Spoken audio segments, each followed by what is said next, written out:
Kaya daghang kay mga tao, daghang kay mga miyembro sa lahi ng mga relihiyon, thinking nga ang ilang ginahimo para sa Ginoo. Thinking na kining ilang ginahimo, ikahimuot sa Ginoo. Pero in reality, dili na siya mao. Nga naman, hangtod nga ang tao dili makakapdag sa tinud-anay nga kaluwasan, dili makasabot sa unsay gihimo ni Kristo dito sa krus sa Kalbaryo.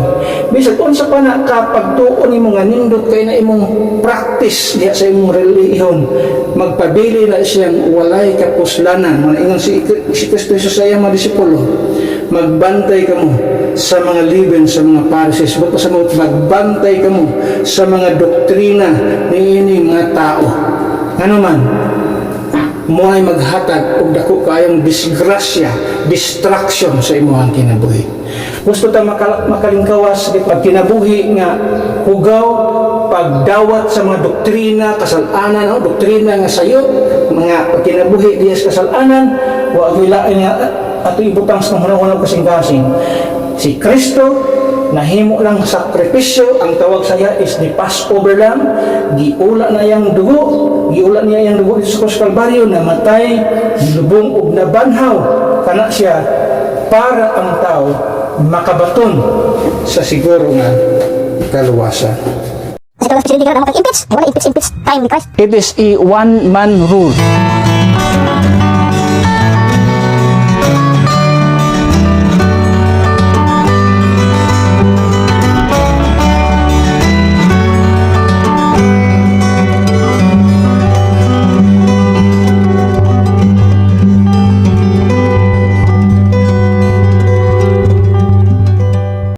Okay, Exodus chapter 12, verse number 15. Ako ang pasahang binisyon sa mga mata. Bible says, 7 days shall ye eat unleavened bread.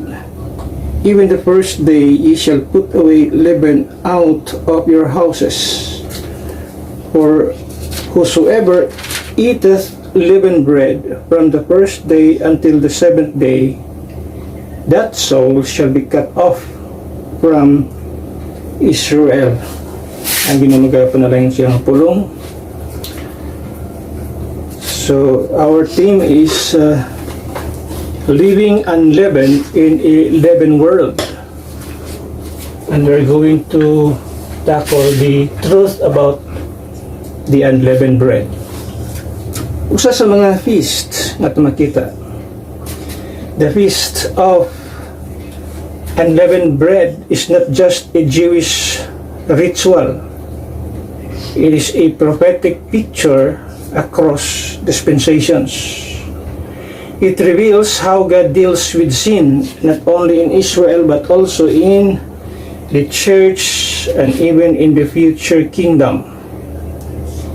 Leaven in the King James Bible always represents sin, false doctrine, hypocrisy, corruption, and mixture, while unleavened bread represents purity, separation, and sincerity. Now, for example, in the King James Bible, at makita din, Jesus warns his disciples to take heed and to beware of the leaven of the Pharisees and of the Sadducees. Matthew chapter 16. At makita din ang gisulti ni Ginoong Hesus. Matthew chapter 16, verse number 6. Then Jesus said unto them, take heed and beware of the leaven of the Pharisees and of the Sadducees, which he defines as their doctrine. Kining leaven nga gitawag sa Biblia, dito sa book of Matthew, gidefine ni Jesus Christ as their doctrine in verse number 16. Abot diha sa verse number 16, makita nimo. Verse number 12. It says, then understood they how that he bade them not beware of the leaven of bread, but of the doctrine of the Pharisees and of the Sadducees. not only their doctrine but also their hypocrisies in the book of Luke chapter 12. Luke chapter 12, kita mo din ha, nga, ang leaven sa Bible, ulagway siya sa doktrina o sa gitawag hypocrisy sa mga Pharisees and Sadducees. Luke 12 verse number 1. It says, "In the meantime, when there were gathered together an innumerable multitude of people, insomuch that they trod one upon another, he began to say unto his disciple, first of all, beware ye of the leaven of the Pharisees, which is hypocrisy." So, ato makita din sa Bible, importante kayo ang itong unleavened bread. It's a picture, is a type of purity, separation, and sincerity. While leaven,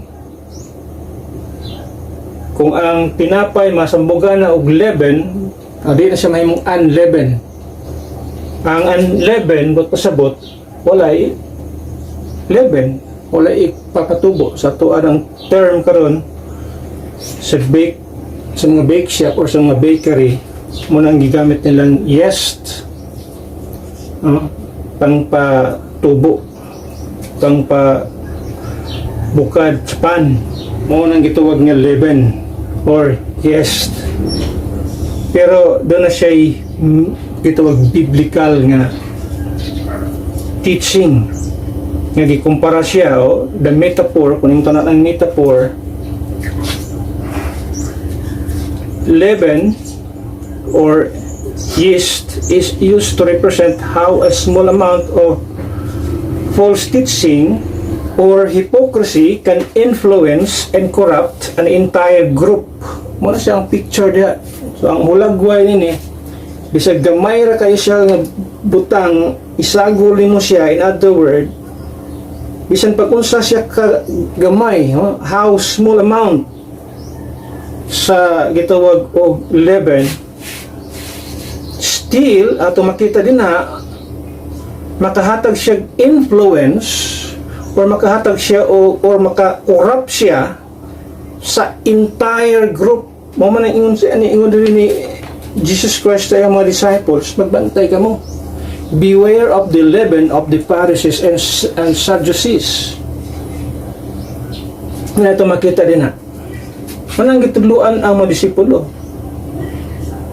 Kung yung tanawon ang context sa mga passage sa chapter 12, the disciples, kung yung tanawon, the disciples thought Jesus was referring to literal bread because they had forgotten to bring food. But Jesus was teaching them to guard against the spiritual corruption of the religious leaders. Muna kinanglanon jud ka magbantay ang matag usa ka tao, especially kining mga religious leaders. Dako kaya sa impacts kinabuhi sa tao. Everything nga ilang itudlo, everything nga ilang isulti, doktrina nga ilang ginatudlo, dako kaya impact sa ilahang o sa kinabuhi sa katao.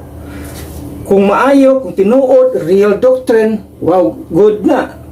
But if those religious leaders nagtudlo og mga false doctrine, mo na pinakadelikado. Kung iyong tanawon, ang meaning din sa chapter 12 and then chapter tawag og sa book of chapter 16 and chapter 12 sa book of Luke, the leaven of the Pharisees represents hypocrisy, legalism, and empty traditionalism, while the leaven of the Sadducees refers to skepticism or rationalism. Ano man, kining mga Pharisees, mahilig kini sila sa itog og yung mga hipokrito nga mga tao ba, while ga-promote sila og legalistic nga ideology, balaod, but they themselves mga violator sa balaod o daghana kayo nga panahon karon. Mga violator sa balaod, di mo sunod sa patakaran, di mo sunod sa balaod, bisag ganin no sung gagmay ra kay nga mga ano, gagmay ra kay nga mga for example, mga kanang magpila-pila. Ay ba mga tao nga mga pan kayo. Mga oportunista ay akan kuan ba mga gahaman kayo. Di ka tagsalot des unahan. Di ka ba lumusunod sa rules? Gusto ba manglamang sa uban? Kining gitawag og Sadducees, lahi po ng ilahan eh. Ang ilan is, there are issues nga ato makita, not only rationalism but also skepticism. So in other words, kini yung mga Sadducees, mga unbelieving, dili mo tuo. Kini nga grupo, kining mga Sadducees, mo ning wa mo tuo nga si Kristo na banhaw. Mo nang og sa istorya pa, sad. You see? Mga Sadducees. Mga sad kayo ni nga mga tao nga naman walay paglaom. Muna ang warning diri ni Jesus Christ, ang challenge diri, Jesus challenged the disciples' lack of faith, asking if they didn't understand after witnessing His miracles, reminding them that they must not adopt the legalistic mindset of kitawag of religious leaders in their time, especially kining mga Pharisees. Natin sigutan kining gitawag o unleavened bread. Sa atong gibasa sa ato ang text, kabi ito ang isa na siya sa mga feast. After sa Passover nga mo itong gidiscuss atong nilabay, last two Sundays na. After that, morning gitawag unleavened bread. So after sa Passover, unleavened bread. Or kining gitawag nga kining unleavened bread, pagkaon sa unleavened bread during sa Passover. Kung imo tan-awon din na. Sa verse number 14, imo na makita diyan ang Passover. In verse 15, 7 days shall ye eat unleavened bread. Even the first day ye shall put away leaven out of your houses. Can you imagine an time sa ilang panahon? During sa Feast of Unleavened Bread, tanan nga mga leaven nga nasa ilang balay, malabay, pagawas.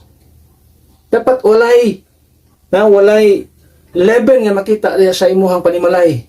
This is a picture sa tuang pagkakristohano na once kita na saved, we should ato na nang idump ka ng mga leavens tong kinabuhi, mga false teaching, mga sin, kaya itong gisgutan kanya, kung saan picture sa leaven, sin, false teaching, hypocrisy, corruption,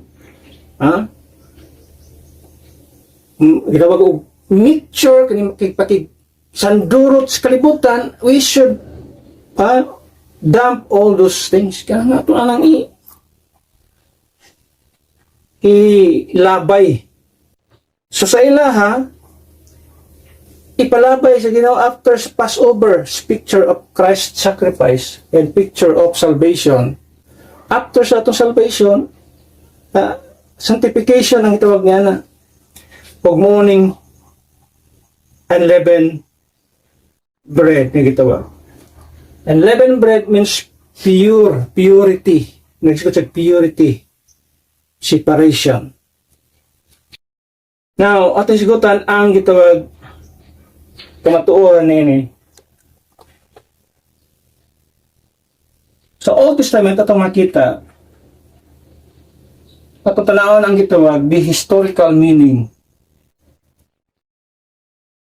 Historical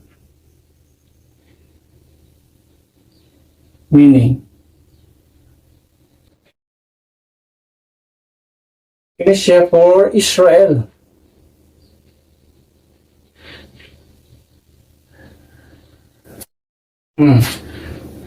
what it meant then. The removal of leaven. At makita din ha, nga gusto sa Ginoo nga i-remove ang mga leaven out of their houses. A picture of cleansing from Egypt or bondage. Ano siya ang itawag o pag-picture out sa mga leaven. Muna na ay removal of leaven sa ilang mga panimalay. So, ang picture diya, paghihinlo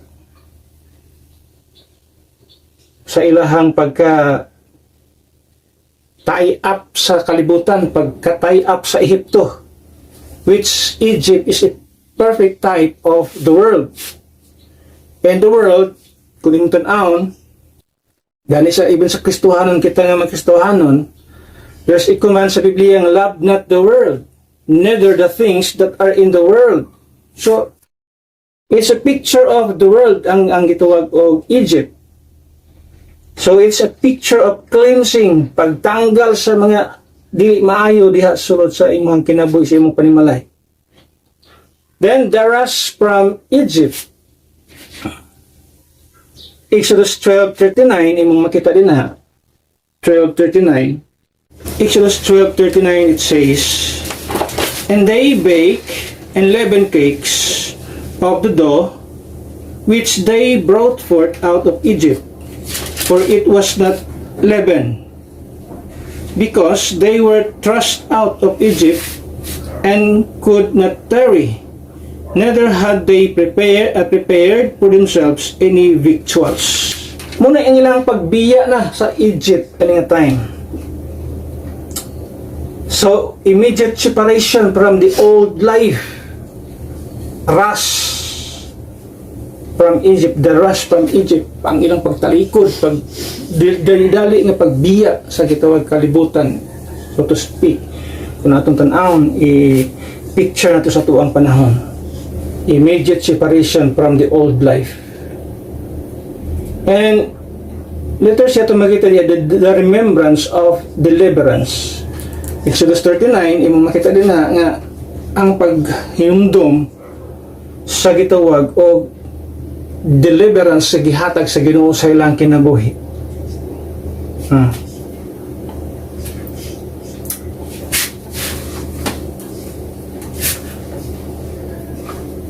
A memorial of God's saving power. Ito makita din ha.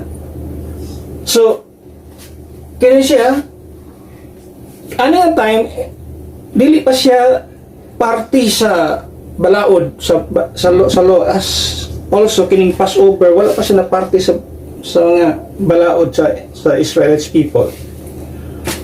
O wala pa siya gihatag as 7 part sa 7 feasts, wala pa siya gihatag. It is just kining gitawag og first time nga gihimo sa Ginoo. Mga gi-reveal si Ginoo ning unleavened bread, but it's not a feast at the time. Pag-abot dito sa Leviticus, imong makita nga nahimo na siyang parte sa 7 feast, Old Testament feast sa mga Jewish people. So, naging memorial, just like sa gitawag o just like sa gitawag Passover, yung sa verse 14 sa Passover gani siya diha. And this day shall be unto you for a memorial, and ye shall keep it a feast to the Lord throughout your generation. Ye shall keep it a feast by an ordinance forever. So, imo makita din nga, kining inyong gibuhimo karon, inyo ning himuon kada tuig as a feast, no? Year or yearly inyo ning himuon. So, imo nang makita din ha, nga kining unleavened bread nga party actually dili sila nagkaputol, no? Passover sumpay lang siya, unleavened bread 7 days imo makita din ha.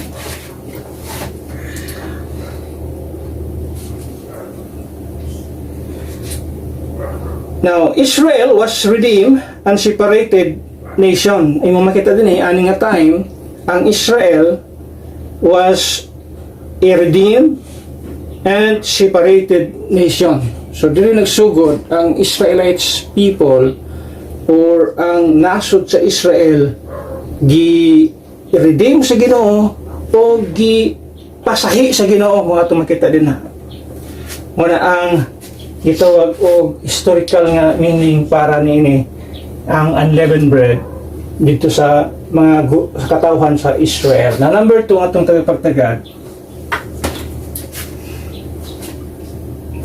the doctrinal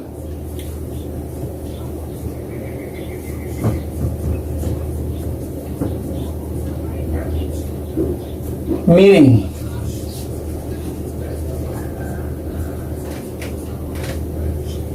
For the church.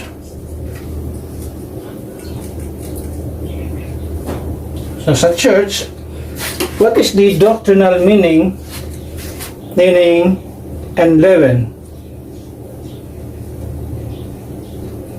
In 1 Corinthians, kung makita din na, 1 Corinthians 5:7. Yan siya diya. Purge out therefore the old leaven, that ye may be a new lump as ye are unleavened. As ye are unleavened. So kita nga mga tao, kita nga mga luwas, unleavened ta. With their personal, unleavened ta. As a group, unleavened nga po ng church. Muna kung naay, kung doon ay Kristohanon nga magpabadlong, mura gi-picture siya as leaven. So ang tao nga ang Kristohanon nga nagpuyo diya sa kasalanan, makaapekto sa kinabuhi o sa grupo nga nagtinarong. Kung imong tanawon din there's a young man, kung imong makita din in verse number 5, so there was a fornication happen among you, kini din siya basta-basta nga naman, the wife of his father himong karelasyon sa anak. So siya din dili siya basta-basta nga klase kasalanan. So makaapekto ni sa inyong mga unleavened. Unleavened ng ang simbahan, ang grupo sa simbahan, ito si unleavened, but pasabot pure, separated, o ato makita din nga once na ay Kristohanon nga magpuyo din kasalanan, maapektuhan ang reputasyon sa kasimbahan. So kung yung tanawin din muna nga siya dila, purge out therefore the old leaven. Sa tanggala sa inyong kinabuhi, kanang inyong kung sa mana, kung ato ibutang personal or positional o sa itong pagkatao, kinang natong old na to nga flesh, old man, siya tanggala na sa inyong mga kinabuhi. Purge out the old leaven. Positionally, in other words, it's a cleansed possession. But pasabot as positionally clean through Jesus Christ. The only thing nga makatanggal sa atuang mga lama, kasalanan, sa atong kinabuhi, wailain si Jesus Christ. Kining pag-abot dia sa verse, sumpay sa mong verse, which is our Passover, sacrifice for us. Jesus Christ, for even Christ our Passover is sacrifice for us. Si Kristo lang ang makahinlo sa atuang kinabuhi. Pero it is, kung yung tanan ang context din as a local church, sa local church, kung naay magpabadlong, instead verse number 5, to deliver such an one unto Satan. Ang kanya imagine na membro nga sige pabadlong di sa sulod simbahan, itugyan ito sa yawa, siya, for the destruction of what? Soul or flesh? For the destruction of the flesh. So ang ma-destroy sa yawa ang flesh, but dili ma-destroy sa yawa ang soul. Kaya ang kalag-ana, yan as Ginoo. Pero ang iyang kasalanan nga nahimo sa iyang lawas, siya kung magpabili na siya di na siya magpabadlong, itong yan na dito sa yawa for the destruction of the flesh. Can you imagine na? And also a called purity, verse number 8. Therefore let us keep the feast not with old leaven, neither with the leaven of malice and wickedness, but with the unleavened bread of sincerity in truth. So kung makita diha unsa ang leaven, it's all about sincerity na in truth. There's a called purity, a cleansed position, a called purity, sincerity in truth. So tanggalan na ng mga old leaven din ha. Kay ingon nga mga Kristohanon bearing the name of Christ, no, nagdala kita sa ngalan ni Kristo, na ingon siya sa Biblia sa Timothy nga, let those people nga nagngalan or name it the name of Christ depart from iniquity. So kita nga nagadalas pangalan sa Ginoo, umbiya ta sa dili maayong trabaho. Wala nagpasabot, yan ay mga tao nagpailailang ng mga alagad sa Ginoo. Mga tarong na, tanaw, nga preso na ang uban. So dili maayo, makaulaw. Ganong nga apil man ka diha sa krimen nga, pastor man ka.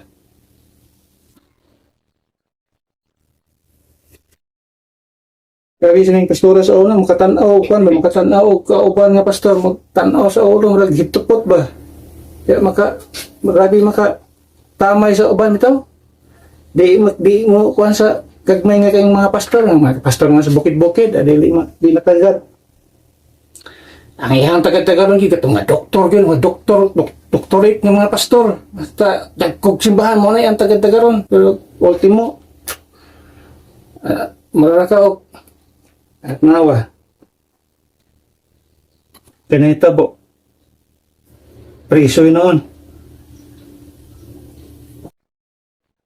Wala pasabot bisan pag pastor na nagngalan nagpastor o founder pa na sa kasimbahan, bisan pag Dios pa na ang tanaw sa iya membro sa iya ha, di na pasabot nga.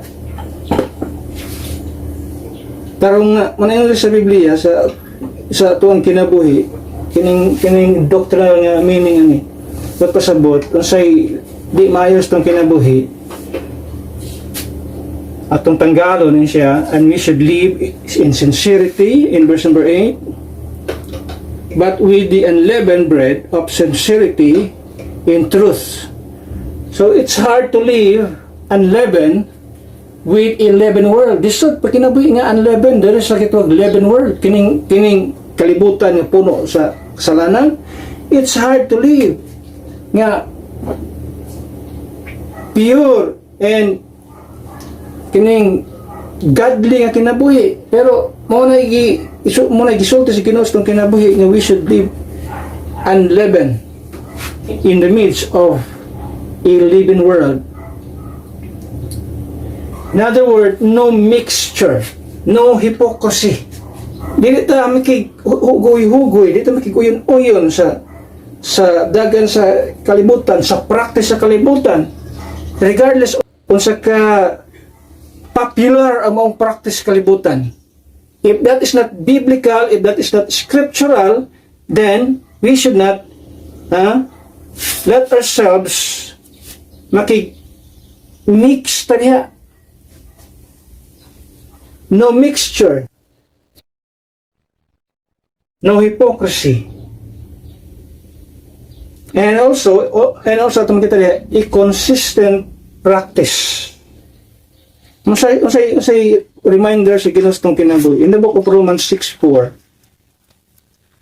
Muni ang reminder sa Ginoo na you are saved.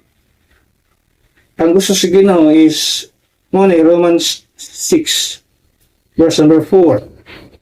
Therefore, we are buried with him by baptism into death, that like as Christ was raised up from the dead by the glory of the Father, even so we also should walk in newness of life.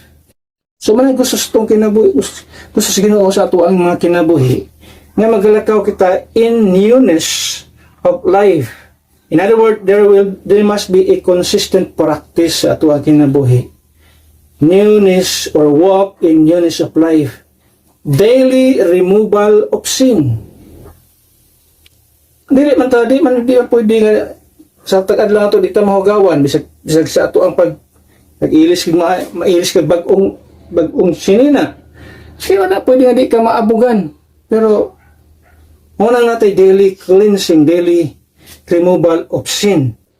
Pero pasalamat nga kanang sala nga kanang bullying nga nitapot sa tuang lawas, dili na siya makapikto sa tuang kalag, sa ato na makita. Doktrina sa circumcision, muna ito makita din ha. And also, a complete partition or separation. Maglakaw ta in newness of life. So, sunod dyan ang gitawag complete nga separation, complete nga partition. Pwede nung ta makalakaw in newness of life kung entangled ta sa kalibutan. Just like sa mga Jewish people in the olden times, kanang sa kwaon sa Ginoo di sa Egypto, or else, yung makita diya nga, maurag yapon ilang kinabuhi diya sa maras taga-Egypto.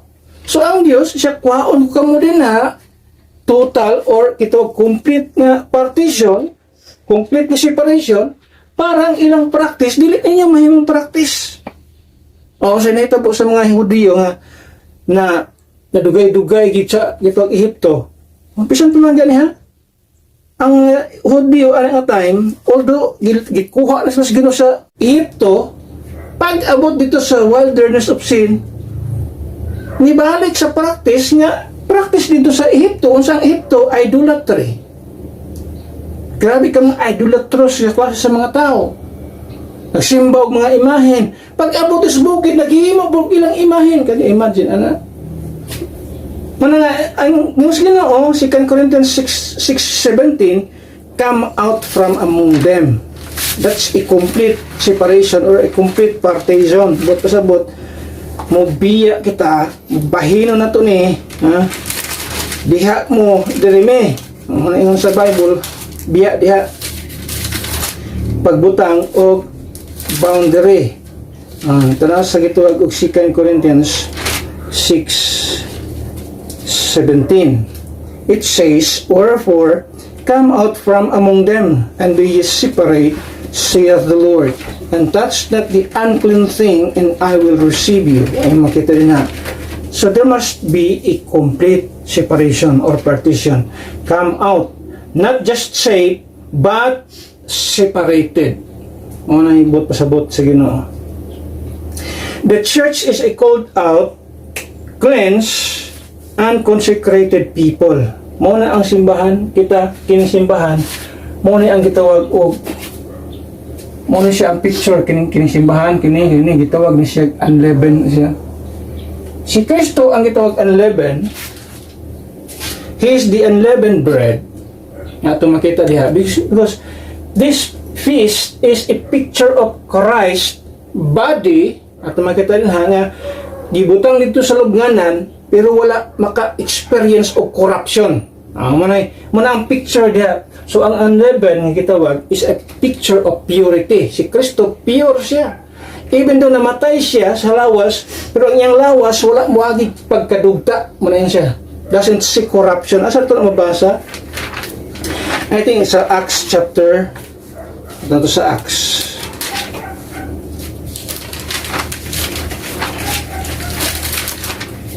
Kaya kini nga picture nga kini unleavened bread, picture ni sa kinabuhi ni Jesus Christ. Ito makita rin hinga, even though si Kristo namatay, pero siya magi corruption. Acts chapter 2, verse number 30 and 31. It says, therefore, being a prophet, and knowing that God had sworn with an oath to him, that of the fruit of his loins, according to the flesh, he would raise up Christ to sit on his throne. Verse 31. He, seeing this before, spake of the resurrection of Christ, that his soul was not left in hell, neither his flesh did see corruption. So meaning, unleavened bread or the feast of unleavened bread, fulfilled siya sa diyang si Kristo, namatay siya, gilubong, pero ang iyang lawas wala muagig pagkadunot. Mo ang gitawag siya the unleavened bread. Tinapay nga walay sambog. Unleavened, pure ang mong kinabay. Why corruption? Ito makita din ha. Now, kung si Kristo unleavened, ang iyang lawas, the church, unleavened man po. Nisod kayo nga, si Kristo siya, I am the unleavened bread. Yung pag-abot sa iyang lawas, dili leaven, hindi mo na pwede. Na ang church, unleavened po siya. Iyon rin ni Apostle Paul sa tuang text, kita ang mga leaven, kita nga mga tao, sa itong ibasa ganyan sa verse number 8, ang tawag sa tuwa, leaven, buto sa but, pure.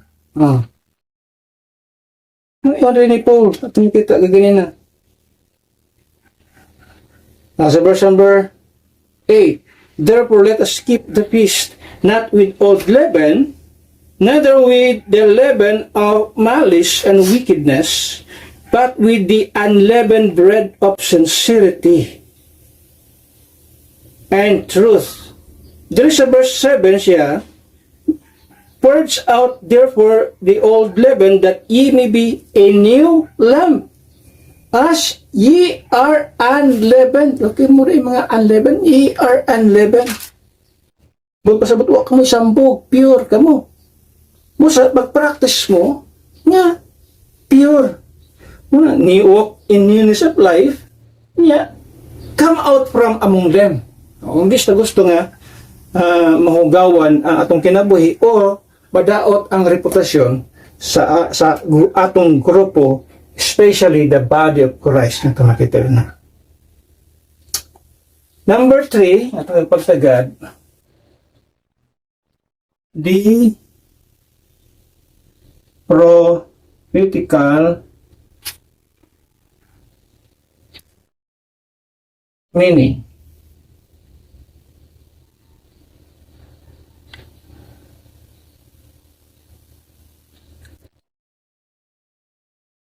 For the future.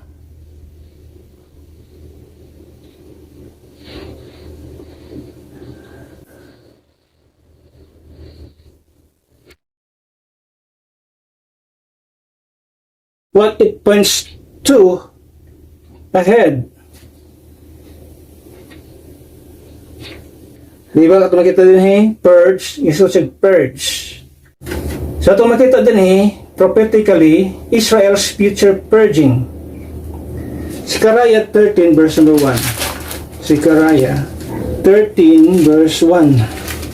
So it's all about the second advent of Christ. We are talking about the future. So verse number 1. In that day, there shall be a fountain opened to the house of David and to the inhabitants of Jerusalem for sin and for uncleanness. So ito makita niya, Israel's future purging. That means that is a national cleansing from sin. So, mag-isgatag unleavened bread, purging, cleansing, muna ibut pa sa butiya, purity, purifying, muna ito makita na basta mag-iskuta o unleavened bread. Then, Israel's full purity. Malakay 3:3. Malakay 3:3.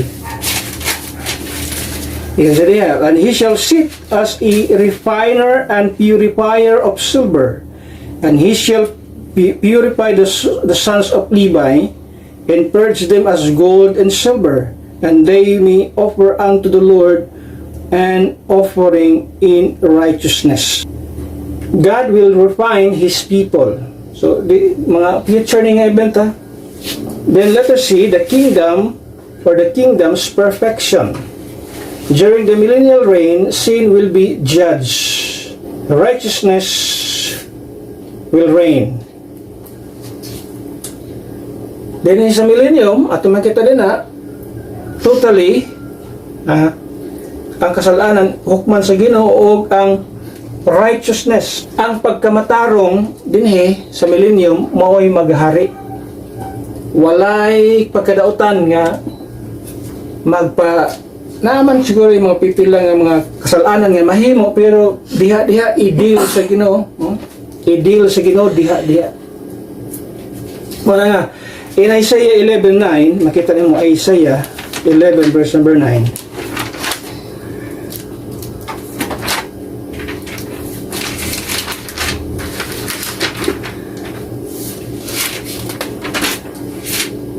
Verse number 9, they shall not hurt nor destroy in all my holy mountain, for the earth shall be full of the knowledge of the Lord, as the waters cover the sea. So, ano nga time, ang tibuok kalibutan, mapuno sila sa kahibalos Ginoo, therefore, ang pagkamatarong, mao'y magahari sa ilahang panahon. No, sa ato karon, although salamat na nga ang grasya, suficiente kayo, pero still, ang kasalanan, naagyapon. Pero muna yung Apostle Paul, where sins abound, God's grace did more, much more abound. Yung mga kita din ha. So God is not finished with Israel. Kung yung tanawin din ha, He will make them unleavened as a nation. So sa atong panahon, yung pasuban nga, wala tapos ng Israel. No, wala pa matapos ang Israel. God will deal the Israelites people again in the future, and He will make that nation, Israel, a leavened nation. Mimo sila, babalik sila pagka-pure.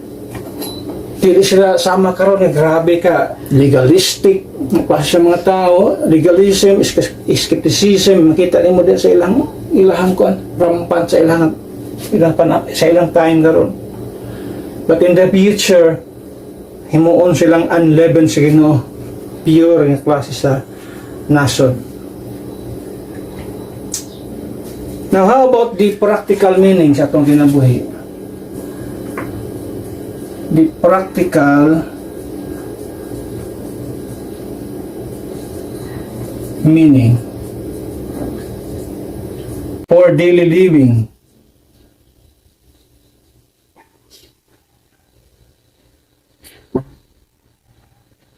Sa atong adlaw-adlaw pagkinabuhi, how it applies personally, kining unleavened bread. Sa atong pag-apply sa atong kinabuhi, that means, i-reject na to ang, if we want to be unleavened, gusto ta nga maging unleavened, atong i-reject ang kasalanan sa atong kinabuhi. Although, positionally, unleavened ta, pero atong lawas, gusto Ginoo nga, magkinabuhi nga unleavened or pure nga atong makita na. Reject sin, in other words, remove the leaven. Tanggalan na ito ng mga butang, kining mga leaven nga, maoy magdaot sa ito nga kinabuhi. Remember what is leaven sa picture sa Biblia? It always represents sin, false doctrine. Muna itong dikayan, false doctrine, sala, hypocrisy, at makita niya, corruption, at makita dikayan ito na, mixture, sandurot sa kalibutan, tanggalon ito na, we have to remove those leaven, dili kita maging corrupt nga kasi sa tao, magpuyo des kasalanan. We should remain unleavened as what the Bible says ang tawag sa atua. Ye are unleavened, no? Ang tawag sa ginustong kinabuhi. Reject sin, remain sincere. Pasabot, pabilin diya nga magmaligdong. Dili magkinabuhi nga sa lawayon sa kalibutan. Ipabilin na imong sinceridad. Live in truth and sincerity as what the Bible says. Kaya ganyan itong ibasa. Live in truth and sincerity.